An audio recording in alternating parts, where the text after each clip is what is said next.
अस्सलाम वालेकुम। प्रोग्राम सियासी लोग के साथ मैं हूं उज़मा खान रूमी। नाज़रीन, शंघाई ताउन तंजीम का इजलास जो है उसकी तैयारियां भरपूर ज़ोरों शोर से जारी हैं। शंघाई ताउन तंजीम का मकसद जो होता है वो ये होता है कि अपने जो रुकन ममालिक हैं उनके दरमियान मईशत, तिजारत, दहशत गर्दी और सिक्योरिटी के जो इकदाम हैं उनको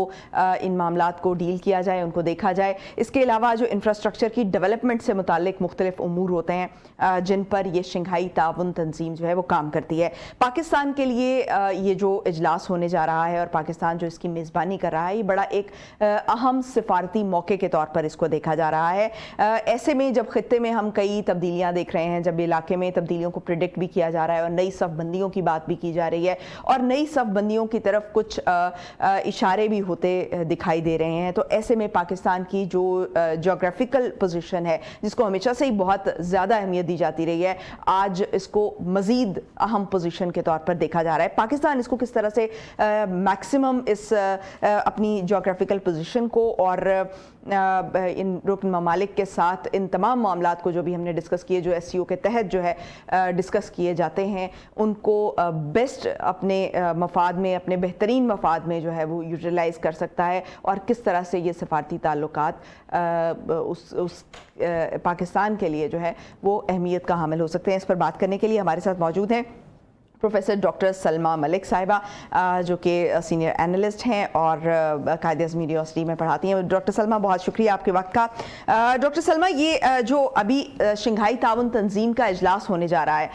किस तरह से देखती हैं पाकिस्तान को, अगर हम एक उसकी जो स्ट्रेटेजिक पोजीशन है, उसकी जो जोग्राफिकल पोजीशन है, उसको हमेशा हम एक असासा करार देते हैं, तो उसके हवाले से आज जो ये इजलास होने जा रहा है शंघाई ताउन तंजीम का, उसको कैसे देखती हैं कि मैक्सिमम इसको कैसे पाकिस्तान यूटिलाइज कर सकता है अपने बेहतरीन मफाद में? जी, सबसे पहले तो आपका बहुत बहुत शुक्रिया अपने प्रोग्राम में मुझे मदऊ करने का। आपने जो इसका बिल्डअप किया है, बिल्कुल आप दुरुस्त फरमा रही हैं कि एक तो पाकिस्तान के साथ हम हमेशा ये चीज़ ऐड करते हैं कि पाकिस्तान एक पिवटल स्टेट है और ये बहुत सारे इंटरनेशनल एनालिस्ट ने अपने अपनी स्टडीज़ में इस बात को आमतौर पर उभारा है कि पाकिस्तान की जो जियो स्ट्रेटेजिक लोकेशन है वो उस नेचर की है, जो ये सिविलाइजेशनल क्रॉस रोड है, geo strategic geo political cross road है, तो उस लिहाज से हमारी बड़ी इम्पोर्टेंस है।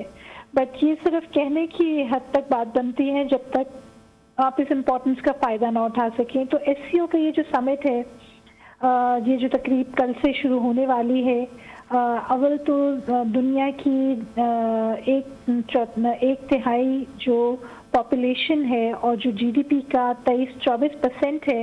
वो सारा का सारा इस SCO के अंडर कवर होता है। इसमें इतने बड़े बड़े ममालिक हैं। हालांकि ये छोटी तंजीम है, यंग तंजीम है। चाइना रशिया का इनिशिएटिव था जो कि आज हमें एक मल्टीलैटरल फोरम के तौर पे दिखाई देता है, बट इसमें जो बेल्ट रोड इनिशिएटिव के लिहाज से चाइना का कलीदी किरदार है और मज़ीद इसमें सेंट्रल एशियन ममालिक हैं। तो पाकिस्तान साउथ एशिया में एक सेंट्रल कंट्री है और साउथ एशिया के साथ पाकिस्तान के लिंक गल्फ के साथ है, पाकिस्तान के लिंक पर्शिया के साथ है, पाकिस्तान के लिंक सेंट्रल एशिया के साथ है। तो इस तरह पाकिस्तान एक ऐसा मुल्क बन जाता है जो 4-5 बड़े बड़े हितों को, जो कि जियो पोलिटिकल और जियो इकोनॉमिक सिग्निफिकेंस रखते हैं, उनको जो है लिंक कर रहा है और हर एक की कड़ी पाकिस्तान के साथ जाके मिलती है। तो इस लिहाज से ये हमारे लिए एक बड़ा जो है फ़ायदेमंद फोरम होता है और हम इससे जितना फ़ायदा उठा सकें वो सबसे बड़ी चीज़ है। ये जो तंजीम है, जो ग्लोबल नॉर्म्स हैं, क्योंकि वो अब अपने रिक्वायरमेंट्स को फुलफिल नहीं कर पा रहे, तो इस तंजीम का जो क़याम था वो यही था कि जो एक दूसरे की सॉवरेनिटी को रिस्पेक्ट करते हुए, नॉन इंटरवेंशनिज्म, नॉन इंटरफेरेंस के क्लॉज को करते हम खित्ते की अमन, खित्ते के बढ़ाव, इकोनॉमिक प्रोग्रेस और इन सारी चीज़ों के ऊपर काम करेंगे। और उसमें जो एक बहुत इम्पॉर्टेंट एस्पेक्ट ये भी था कि काउंटर टेररिज्म इनिशिएटिव्स के ऊपर काम किया जाएगा और ये देखा जाएगा कि जितने भी ममालिक इस तंजीम के साथ मुस्तलिक हैं, वो सारे के सारे ममालिक जो हैं इस तंजीम का फ़ायदा उठाएं, ना कि वो किसी लिहाज से पीछे रहें। ठीक, तो डॉक्टर सलमा साहबा, ये जो अभी आपने जिक्र भी किया कि चीन जो है वो इस वक्त उसकी जो बढ़ती हुई अहमियत है, उसके अलावा जो रूस का एक हम किरदार देख रहे हैं इस वक्त करंट सिचुएशन में, और फिर ईरान और जो वस्ती एशिया है, मिडिल ईस्ट एशिया जो है, इसकी एक अहमियत को हम देख रहे हैं। इस पूरे खिते की एक बड़ी अहमियत इस डेवलपमेंट में, जैसे जैसे माशी तौर पर वर्ल्ड जो है वो कनेक्टेड हो रही है, उसमें इस खिते में इन ममालिक का जो किरदार है वो बहुत बढ़ता हुआ दिखाई दे रहा है, बहुत इंपॉर्टेंस का हामिल नजर आ रहा है। तो पाकिस्तान इसमें अपना क्या किरदार अदा कर सकता है अपने, क्योंकि एक म्यूचुअल इंटरेस्ट तो होते हैं, जब आप अपना इंटरेस्ट तो देखते हैं, लेकिन आपने एक म्यूचुअल इंटरेस्ट भी होता है जो दूसरे कंट्रीज के साथ होता है, और दूसरे कंट्रीज के साथ हम म्यूचुअल इंटरेस्ट के साथ बाइंड करते हैं। तो ये दूसरे ममालिक के साथ हम किस तरह से बेस्ट कनेक्ट कर सकते हैं कि हमारी जो मईशत है, सिक्योरिटी है, सिक्योरिटी एक बहुत बड़ा चैलेंज है हमारे लिए, मईशत है जो इस वक्त चैलेंज बना हुआ है, मौशी बुहरान का हमने काफ़ी सामना किया और इस वक्त भी जो है वो हम इसको फेस कर रहे हैं। तो इन सारे पर्सपेक्टिव में आप इसको कैसे देखती हैं, इसकी अहमियत को? देखिए, ये सारे जो ममालिक हैं, ख़ासतौर पर सेंट्रल एशिया के ममालिक, रशिया भी बिलाशुबा कि रशिया में एक जंग छिड़ी भी है यूक्रेन के साथ, और पाकिस्तान के जो रशिया के साथ रीओपनिंग थी वो ज़रा क्वेश्चनेबल भी रही है। और पर हमने ये भी देखा है कि पाकिस्तान के जो भी हुकूमत आई है उसने रशिया के साथ जो ताल्लुकात की एक तरह से फिर से उस्तवार हुए थे, उन ताल्लुकात को पीछे नहीं किया, उनको आगे बढ़ाने की कोशिश की है। तो ये कंसेंसस है। चाइना हमारे लिए एक इंतहाई इम्पोर्टेंट मुल्क है, कलीदी मुल्क है, ख़ासतौर पे जब सीपेक का आता है और जो चाइनीज़ लीडरशिप आई है वो यहाँ SCO समिट के लिए तो आई है, बट वो उसके अलावा 5 दिन के मुकम्मल दौरे पे आई है। तो वो बायलैटरल दौरा भी है और मल्टीलैटरल दौरा भी है, जिसमें वो सीपेक 2.0 के ऊपर काम करेंगे, गवादर जाएंगे और वो सारी चीज़ें देखेंगे। और हमने ये भी देखा, जो बात आपने अपने सवाल में उभारी है कि सिक्योरिटी को लेके एक बहुत बड़ा जो एक सवाल पाकिस्तान के लिए बन रहा है, और हमने ये देखा कि हमारे जो दुश्मन ममालिक हैं वो प्रॉक्सीज के ज़रिए उन्होंने कराची में एयरपोर्ट के बाहर हमला कराया, जिसमें 2 चीनी मेहमान जो थे हमारे वो अनफॉर्चुनेटली उसकी नज़र हुए, लोग ज़ख्मी हुए। इसके अलावा फिर हमने देखा कि बलूचिस्तान में KP में हादसा ऐसे करवाए गए, टेररिस्ट अटैक्स करवाए गए, बेचारे गरीब माइनर्स को अटैक कराया गया, ताकि एक ओवरऑल अनरेस्ट की कैफियत बने और एनार्की की कैफियत बने, जिसमें पाकिस्तान का इमेज ख़राब हो। और जाहिर है जब आपका इमेज ख़राब होगा, सिक्योरिटी क्वेश्चनेबल होगी, तो इन्वेस्टर्स का कॉन्फिडेंस ब्रेक होगा। और वो ये सारा इसलिए किया गया ताकि SCO का समिट जो है वो सबेटॉज किया जाए, जो कि अल्लाह का लाख लाख फजल है कि इन ममालिक ने पाकिस्तान में अपना कॉन्फिडेंस दिखाया। और आज उस कॉन्फिडेंस के तहत हम देख रहे हैं कि चीनी सरबराहान जो हैं वो यहाँ पहुँच चुके हैं। उनकी अहम जो गुफ्तशनीद चल रही है, और कल बाकी और लोग भी तशरीफ़ ले आएंगे और उसके मुताबिक चलेगा। पाकिस्तान इस चीज़ का फ़ायदा ये उठा सकता है कि जो हमें अब एक विंडो ऑफ अपॉर्चुनिटी मिल रही है, जिसमें हमारे दोस्त ममालिक हमारे पास आ रहे हैं, हमें इस विंडो ऑफ अपॉर्चुनिटी को इस्तेमाल करते हुए अपने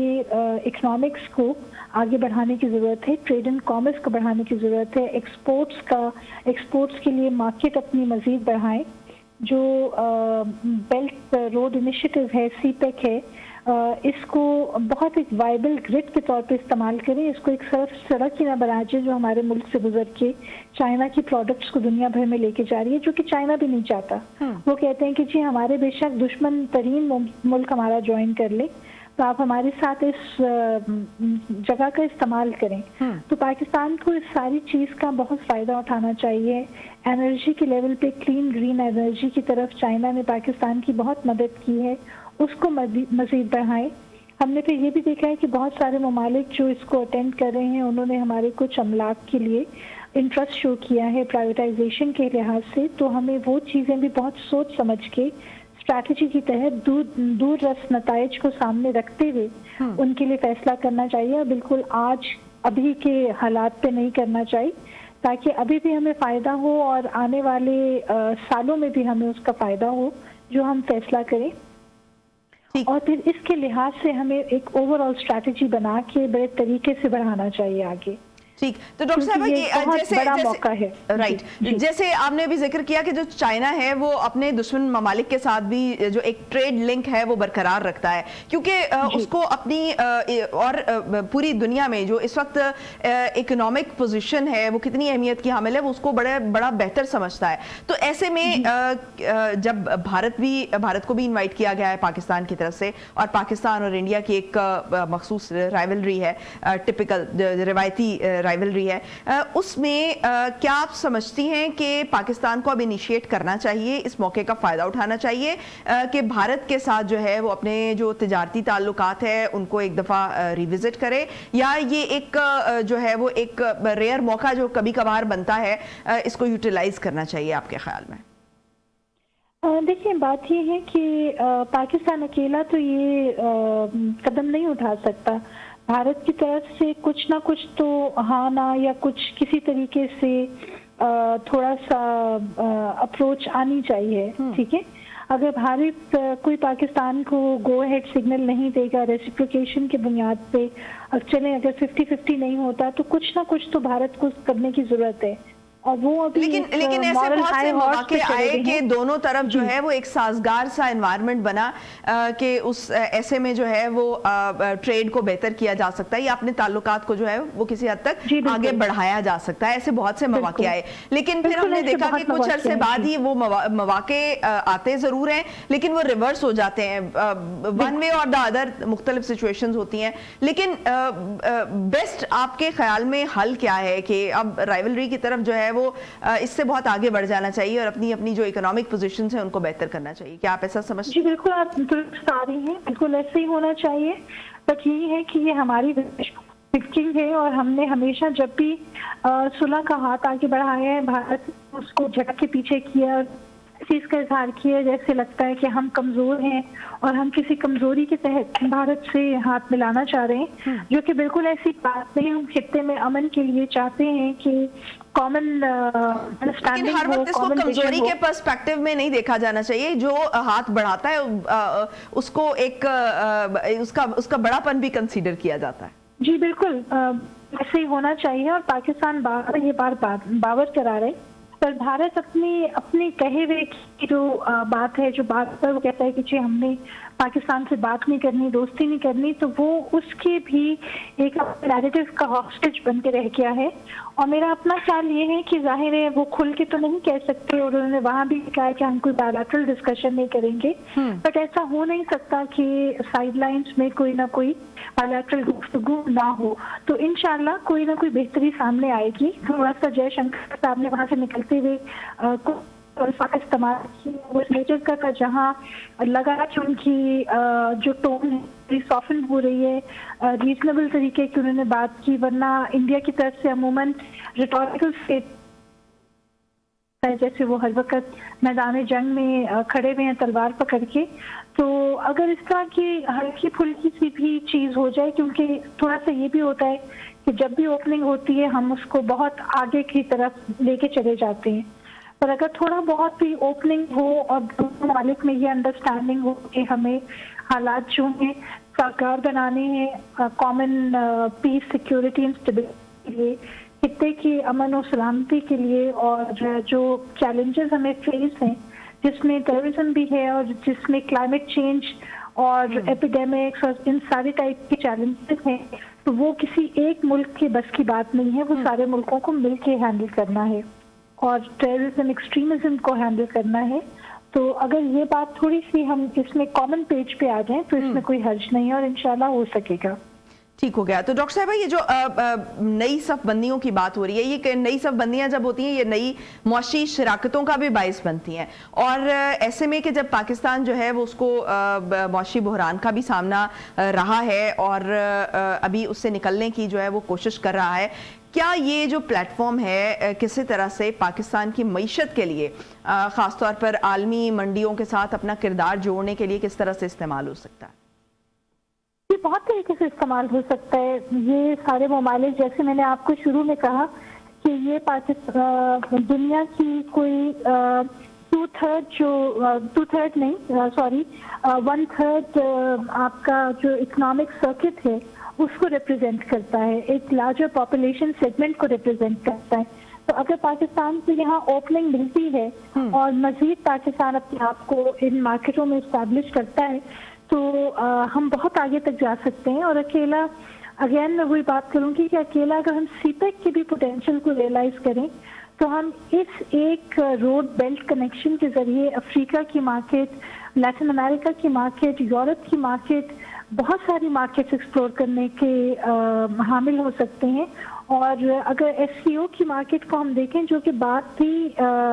इकोनॉमिक इंटरडिपेंडेंस की करता है, तो फिर हम जो सेंट्रल एशिया की मार्केट है उसको बहुत अच्छे तरीके से एक्सप्लॉइट कर सकते हैं। और थोड़ा बहुत एक्सप्लॉइट कर रहे हैं तो मज़ीद हमें उसको बढ़ाने की ज़रूरत है। मंगोलिया के जो हैं प्रेसिडेंट तशरीफ लाए हैं एज ऑब्जर्वर, तो और भी इस तरह के लोग आए हैं। तो हमें नई मार्केट्स को एक्सप्लोर करने की जरूरत है, ट्रेडिशनल मार्केट्स के अलावा उनको तो करें सही, पर हमें नए पार्टनर्स ढूंढने की भी जरूरत है। और ये सारा जो प्लेटफॉर्म है ये हमें ये मौका बहुत खुशी से और बहुत खुले तरीके से प्रोवाइड कर रहा है। ये हम पे डिपेंड करता है कि हम इसको कितना ज़्यादा एक्सप्लॉइट कर सकते हैं। पर इसमें हमें एक बात ध्यान में रखने की ज़रूरत है कि इंडिया जो है इस प्लेटफॉर्म को लेके थोड़ा अनईजी है, क्योंकि वो ये भी नहीं चाहता कि वो जो अपनी ग्लोबल पोजीशनिंग कर रहा है वो क्वाड में है, वो अमेरिका के बहुत करीब है, तो वो एक मिक्स सिग्नल देता है। और इंडिया के पास ये कंफर्ट है कि वो कहीं भी फ्लर्ट कर सकता है। पाकिस्तान के पास अभी वो कंफर्ट नहीं है। तो हमें अमेरिका को और अपने बाकी जो ममालिक हैं जिनके साथ हमारे ट्रेडिशनल ताल्लुकात रहे हैं उनको भी ये बावर करने की ज़रूरत है कि हम अपनी माशी और माशरती बढ़ाव के लिए सब कुछ कर रहे हैं, कोई उनकी दुश्मनी नहीं कर रहे। ये बुज़ माविया नहीं है, हुब्बे अली है। और हुब्बे अली जो है वो भी किसी की वजह से नहीं है, इट्स प्योरली वेरी ऑब्जेक्टिव और बहुत हम किसी भी प्रॉब्लम के बगैर ये बढ़ाना चाह रहे हैं और मार्केट एक्सप्लोर करना चाह रहे हैं। राइट, बहुत शुक्रिया। डॉक्टर सलमा साहिबा हमारे साथ मौजूद थी और उनका ये कहना था कि ये बड़ा अहम मौका है जो एससीओ का इजलास पाकिस्तान में होने जा रहा है। और इस इजलास में जो तमाम मामलात हैं मईशत से रिलेटेड, तजारत, दहशतगर्दी, सिक्योरिटी, इंफ्रास्ट्रक्चर, इस हवाले से इन मामलात को सही से जो है वो पेशरफ्त की जा सके, ये पाकिस्तान इसमें बड़ा अहम किरदार अदा कर सकता है। पाकिस्तान की जो एक स्ट्रेटेजिक पोजीशन है वो इस हवाले से बड़ी अहमियत की हामिल के तौर पर देखी जा रही है। नाज़रीन, एक छोटा सा ब्रेक लेंगे, ब्रेक से वापस आएंगे और हमारे साथ नेक्स्ट गेस्ट मौजूद होंगे और शंघाई ताउन तंजीम के हवाले से हम बात को जारी रखेंगे। Stay tuned.